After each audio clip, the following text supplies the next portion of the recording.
Hello, this is our second look at exercise 7C. Last time I definitely just showed you a result, a trick to integrate certain expressions which lead to inverse trig and inverse hyperbolic functions, and perhaps this time I'll give you a bit more insight as to why it works. First of all, before I do that, I just want to show you a little trick. How would you integrate the inverse tan of x? Now you may recall exercise 7a, I think it was, we were differentiating inverse tan of x. And the answer was 1 over 1 plus x squared from memory. And this is if like not the reverse of that, because I'm not kind of going back to here. I'm saying, well, what if I want to integrate it instead? And on the face of it, there isn't a formula, but here's the trick. We pretend it's 1 times by inverse tan. You might recall seeing this same trick when we were integrating tan x.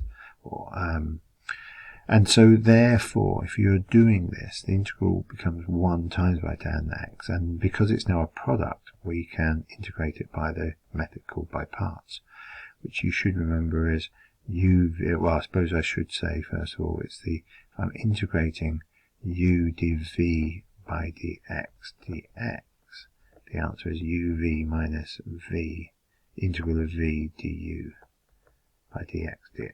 This is the formula. So then we need to assign one of these to be the u and one the dv by dx. Now you may recall the late rule, and the late rule makes it tempting to say the a bit, if you like, is the algebra bit, so therefore u is 1, and the trigonometric bit perhaps should say that the other one therefore is dv by dx. And in actual fact, if you do this, it doesn't work, and that's because it's not really a trigonometric thing, it's an inverse trigonometric thing. So I'm almost having to adapt my my late rule to be a lié. It doesn't work so well, does it? And also we've already seen that when you have hyperbolic functions, that acts as like trigonometric functions, so it's getting a more complicated rule now. But so this tells me then anyway that the u has to be the inverse tan of x, whereas the dv by dx is going to be the 1. So if I just write those in, and obviously to get the du by dx I differentiate, and I've already said the answer to that. To get the v I integrate, and that's easy enough. And I chuck it into my formula, and if you do that you get this. The only slight bit that's a bit weird here is the fact that I've said that if I integrate, this is my v du by dx, it's those two things times by each other, and I just written it as a fraction, x over the 1 plus x squared. You should recall this formula, which says the integral of some function at the bottom of a fraction. If at the top of it you get the differential, then it becomes the log of the bottom, or technically that, because there, obviously plus a constant. So here this is almost right. So if I differentiate at the bottom, I get 2x. I've only got x, so for that reason I end up with half of the log of 1 plus x squared plus k. So that's quite a lot of work, but when you suss the trick, then you can repeat that trick several times for different types of functions.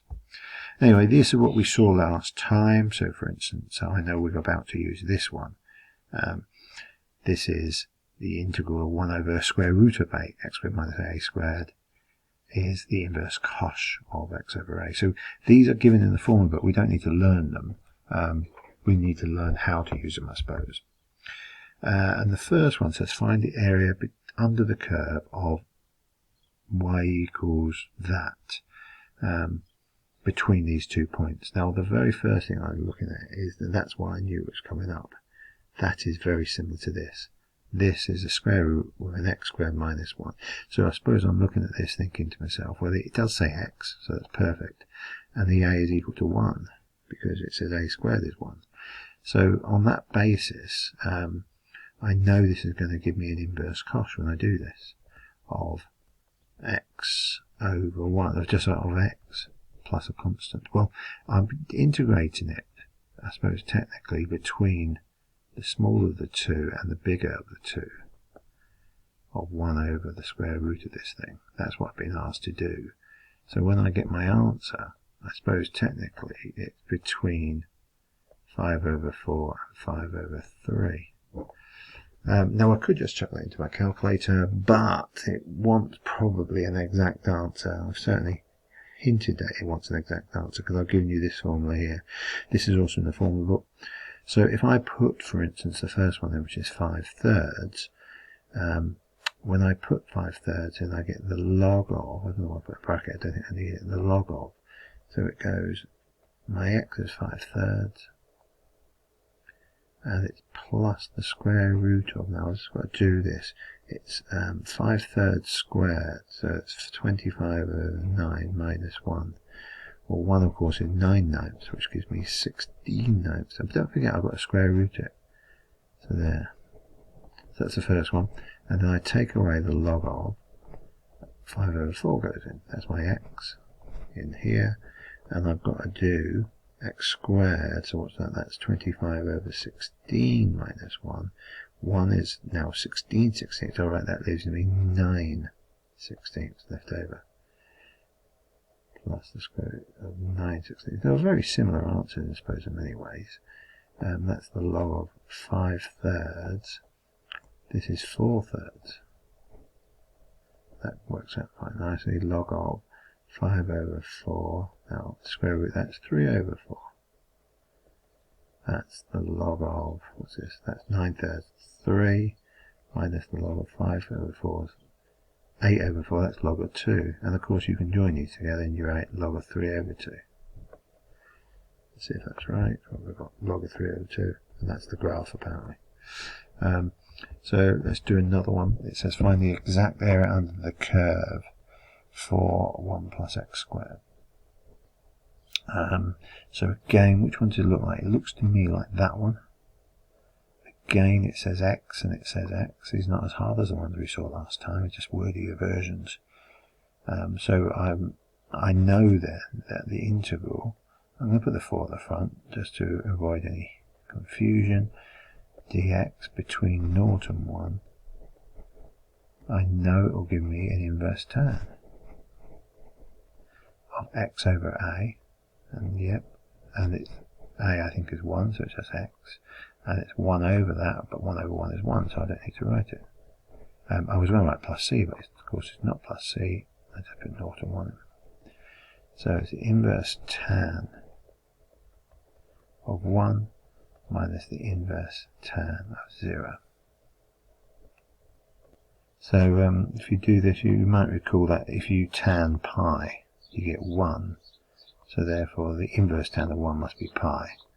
And the inverse tan of 0 is 0. You can check those into your calculator, but I'm sure they'll probably work as well. So I reckon the answer is pi. And the answer is pi. What's that? Another, that was the same thing. There you go. Use detailed reasoning to evaluate this. Now, alright, we definitely saw something like this the other time. And when we did that, we would try to do a trick. I'm going to try and do the same trick this time because I don't think we saw it properly last time. Well, we saw it once, but only once. So I suppose what I need to do is write out something which, when I square it, will get me almost like a complete square version. But it's a slightly, the idea is not to have to do complete in the square all the way through. And so I suppose if I do this, I can say, well, it's 9, so I want to say 3. And I want to think what y will square will give me 9x squared. Well, obviously 3x, when I square it, will give me 9x squared. I was just about to write 2 here, but don't forget when you square this out, when you multiply it by itself, you'll double the number of x. So I reckon 3x plus 1 times by 3x plus 1 gives me, well, that will give me 9x squared plus 6x plus 1. And that's actually very similar to the bottom already. I just need to add on another 4. So this becomes, I think, integral from 1 to minus 1 of 1 over 3x plus 1 squared plus an extra 4 dx. So this is now quite similar to, I suppose, this. I say quite similar. Now, last time when we did it, we wrote the bracket, in this case 3x plus 1, as u, because then I've got the integral of 1 over u squared plus 4. I need to change a few things. It says du, or I need to say du. It presently says dx, so that's 3, and therefore du over the 3 is equal to the dx. So that goes there.